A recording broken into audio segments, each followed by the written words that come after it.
eNCA Senior Reporter Ayesha Ismail, who has been tracking the story for the entire week and has been doing such an excellent job. Ayesha, what a beautiful send-off for the Arch. I mean, many people have described him as a giant and a leader and making such a difference in every single life that he touched. Speak to us about what came out for you during this funeral.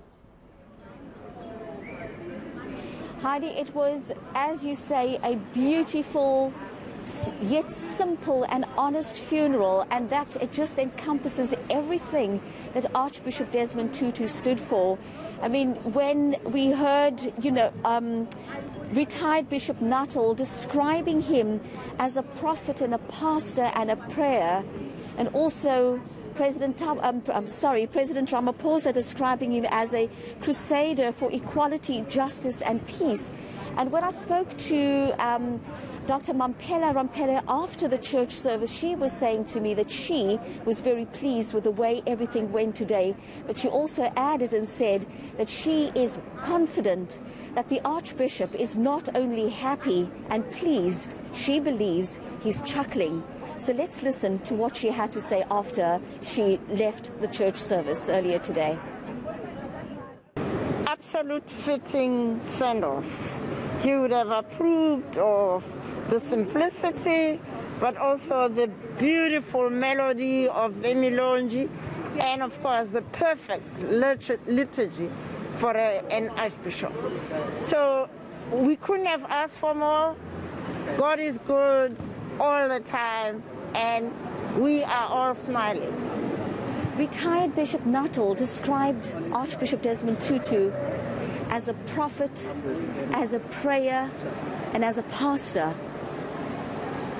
He also talked about him coming to Cape Town and turning the Cape of Storms into the Cape of Good Hope. I thought that was extremely fitting. Absolutely. Remember, he was not, at that time, he was loathed by the brutal system, but he charmed everybody, including P.W. Buota could even give a hint of a smile, because the man didn't, as Bishop Nuttall said, he lived those 3 P's, the prophet, the prayer, and this real life of service to everybody. And it didn't matter how small, how insignificant. In fact, those are the very people he made sure that they got their dignity back. And then, of course, our President Cyril Ramaphosa then went further and said he was our moral conscience, but also our moral compass, and also our national conscience. And that's exactly what he was, because when the passing of Archbishop Desmond Tutu was made public, people said we have now lost our moral compass. Well, he wouldn't approve of anybody losing that compass, because he'll tell you that each one of us has got a sacred compass inside us. The question is, do we pay attention to that internal compass, or do we allow ourselves to shipwreck because we are not listening to the moral voice inside all of us? And this is why he is not one who would want us to say, oh, we have lost, we need. He will tell you that you are the leaders you have been waiting for. He has shown us an example of living that life with a moral, a set of values that distinguish us from the rest of creation. And therefore, for him, that teaching, he's done it, and the final teaching is just the simplicity. People in this country have turned funerals into an industry.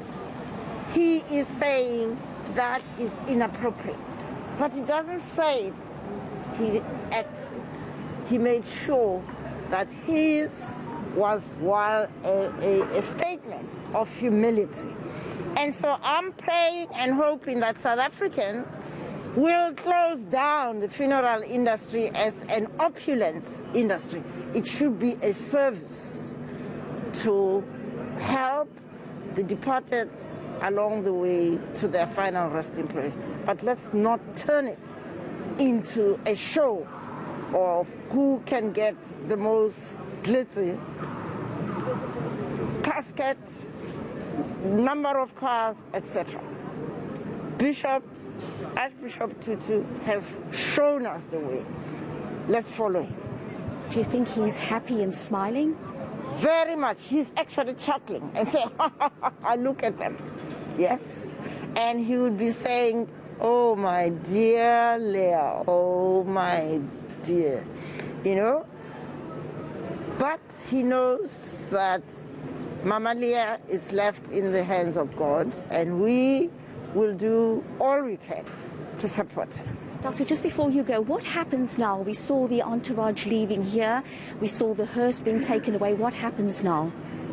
The hearse is going back to the funeral parlor. He will be cremated, and then the ashes are going to be interred inside the cathedral at a time and date that the family will set, and that's a private funeral. That was eNCA Senior Reporter Ayesha Ismail in conversation with Mamphela Ramphele.